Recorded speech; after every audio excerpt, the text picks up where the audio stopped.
John Lusky of Lusky Archery Adventures. Serious testing, successful hunting. Today I'm going to be testing a head that I've gotten a lot of requests for. It's brand new on the scene, and they've put out some good media, and so people have heard about it and been asking me about it, and that is the Speed Broadheads. This is the Speed Titanium 100.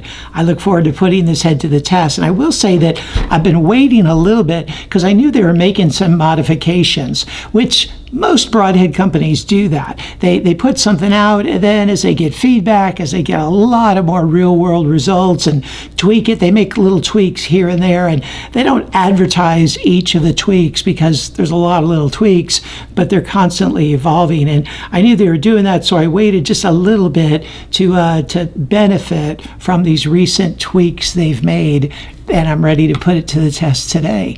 And for this testing, I'm going to be using my regiment for 2025. And if you're not familiar with that, please check out the video that I posted earlier this year called 2025 Broadhead Test Process, and it'll explain it all to you. For most of the shooting, I'm using my Elite Carbon Eon compound bow, but for the flight testing, I'm using my Killer Instinct LogiX 435 crossbow. For all the shooting, I'm using Bishop Archery arrows and bolts because they're really top tier. Okay, let's zoom on in here and check out this really cool looking Speed Titanium 100 broadhead, and then put it to the test. Here's a good look at this broadhead, and man, this is one cool looking broadhead right here. Even though it's just a basic slip cam design, there's things they've done that just make it look extra high quality and feel like extra high quality.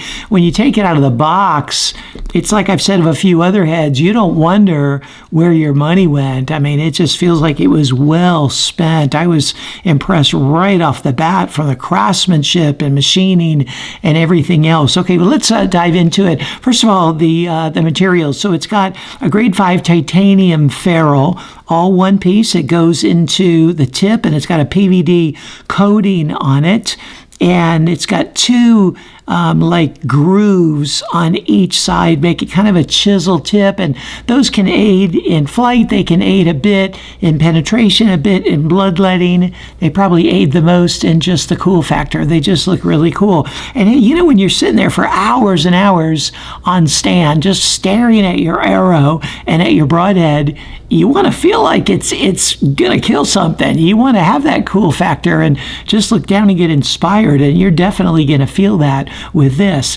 And the way it works is, in deployment, there's no clips, there's no bands or O-rings or anything else. The pressure is just put right here on these two deployment arms, which have an extra groove to them just to help to catch on hide, and it doesn't take much force at all to open them. They open quite easily like that. And then there's just a slip cam design. They slide back, and then you've got your full deployment diameter there of 2 inches. And I measured it, and it is right at 2 inches.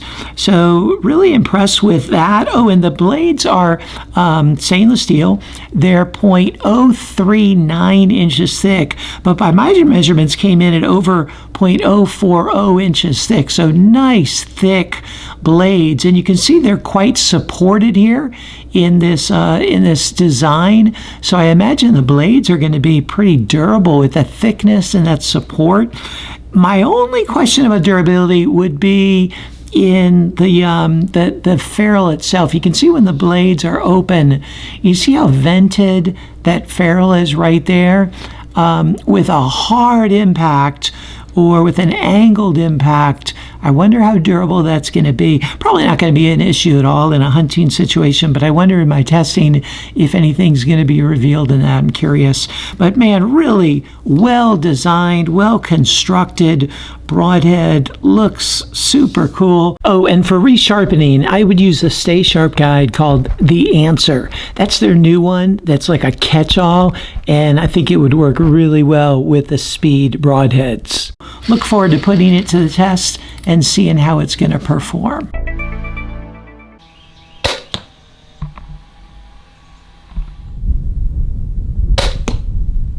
The Speed got the bullseye. It only took 90 grams of force to cut through the wire, which makes it one of the sharpest heads I've ever tested.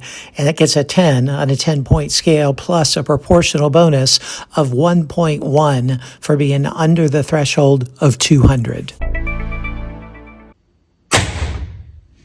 It penetrated 6 3/4 inches, which is pretty medium. However, the blades opened extremely well. You can see them fully open. You can see that wound channel throughout the entire penetration.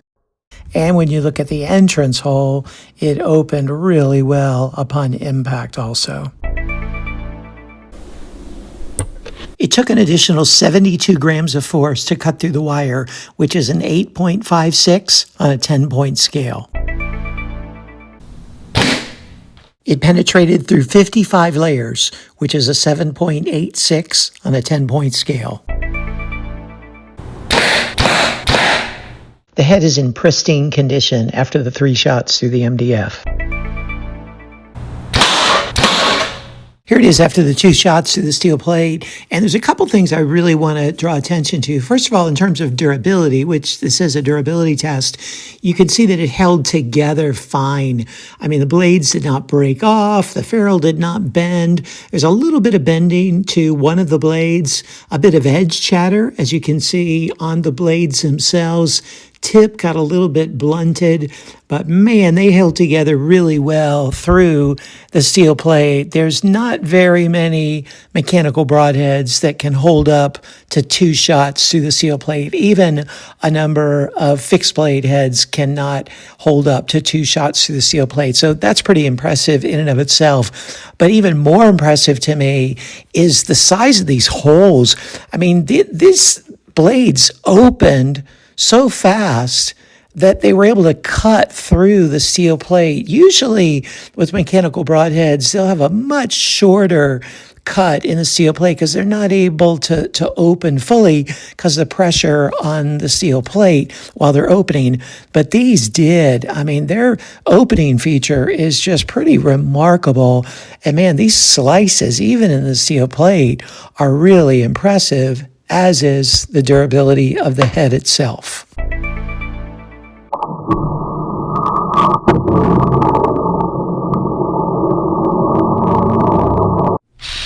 Here it is after all the durability testing, and it held together perfectly well through the 3 shots in the MDF, and then held together well through the steel plate, which is rare that a mechanical can hold up to 2 shots through the steel plate, but it did that.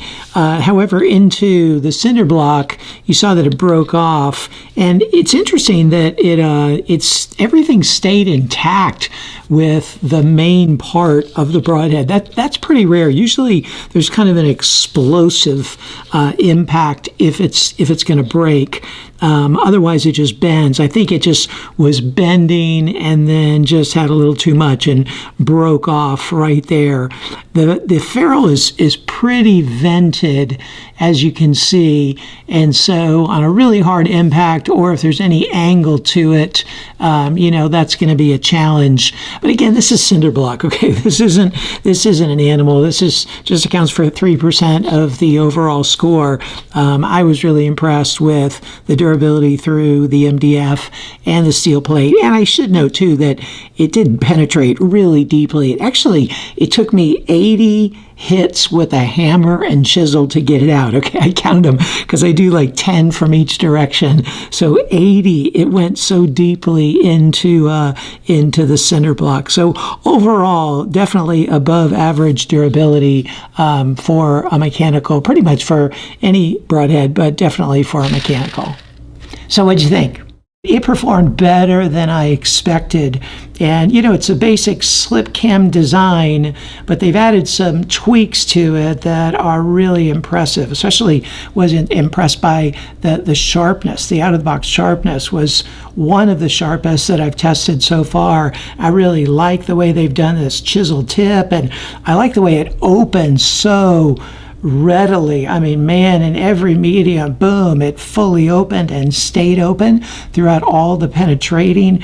And I was impressed with it enough to ask them if they would give me a discount code And they did. So they gave me the discount code LUSK10. So if you're ordering from their website and you enter that discount code LUSK10 at the final purchase, then you save 10% on any purchase, which is a pretty good deal. But you check out the score sheet and see how it performed in the areas that matter to you the most, and see if this speed might be a good fit for you.